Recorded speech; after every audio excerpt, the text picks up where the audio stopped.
Hey y'all, Irix Guy here, and if you're backpacking like I do, and check out my other videos where I explain how I froze everything overnight, put it in a cooler.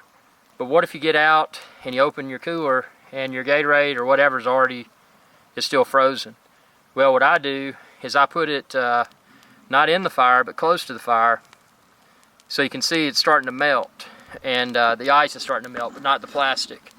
And this just makes it to where you can enjoy an ice cold beverage, but you can still keep your other stuff in the cooler to keep your hot dogs frozen, to keep perishable items frozen, but you can thaw one of your drinks and have it ready to cool you off. So again, just another backpacking tip from Irix Guy's Adventure channel. Be sure to subscribe if you haven't already. It's youtube.com/Irix Guy, and ring that bell icon when you do, to be notified whenever I post another video. Check out all my other backpacking videos too, from the Smoky Mountains to British Columbia. Thanks for watching, and y'all have a good day. Hey y'all, Irix Guy here. Thanks again for your viewership.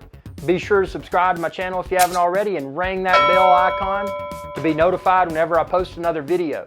If you're looking for Irix Guy's Adventure channel merch, like this t-shirt and a lot of other cool stuff, expand this video's description. You can find it all there. Y'all have a good day.